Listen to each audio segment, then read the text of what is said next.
C'est toujours une occasion formidable auquel il faut faire très attention.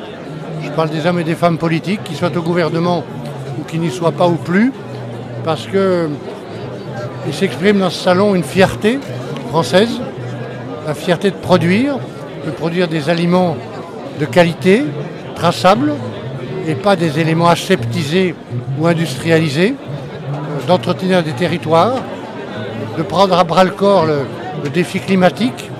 J'ai souvent dit que les agriculteurs étaient les premiers écologistes, et donc ils sont les premiers concernés par le fait qu'à coup sûr, on va connaître 1,5 degré ou 2 degrés de plus dans les années qui viennent.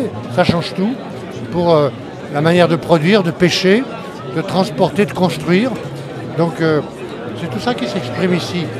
Et en même temps, les agriculteurs ont manifesté beaucoup de colère, d'attente, d'angoisse, de détresse quelquefois l'année dernière, il n'y a pas si longtemps. On a pris des engagements, je les ai tenus lorsque j'étais Premier ministre brièvement. Madame Genevard, que j'ai nommée ministre et qui heureusement est restée, qui est une femme courageuse et méthodique, tient ses engagements. Il faut continuer à les tenir. Donc il y a beaucoup de raisons de vigilance et de solidarité. Et en même temps, j'étais très content que le commissaire européen, M. Hansen, soit là pendant 2 jours, parce qu'on le sait bien, la politique agricole, elle n'est pas seulement nationale, elle est européenne. Sans l'Europe, on n'a plus de soutien économique. On a 9 fois plus de soutien économique européen pour la France que de soutien dans le budget français. 9 fois plus.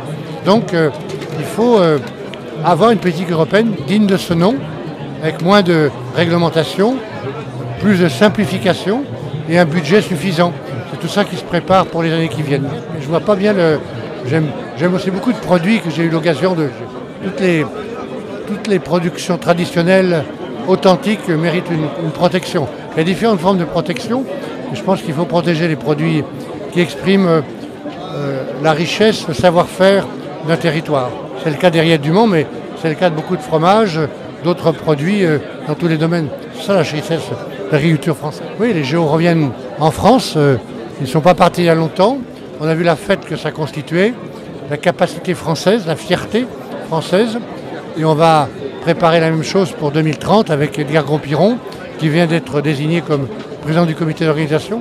Et moi, je garde un œil à la demande du gouvernement et du mouvement sportif sur cette préparation, parce que je trouve que les derniers Jeux d'hiver, avec Jean-Claude Killy, j'ai eu l'honneur de les organiser. Voilà. Merci beaucoup.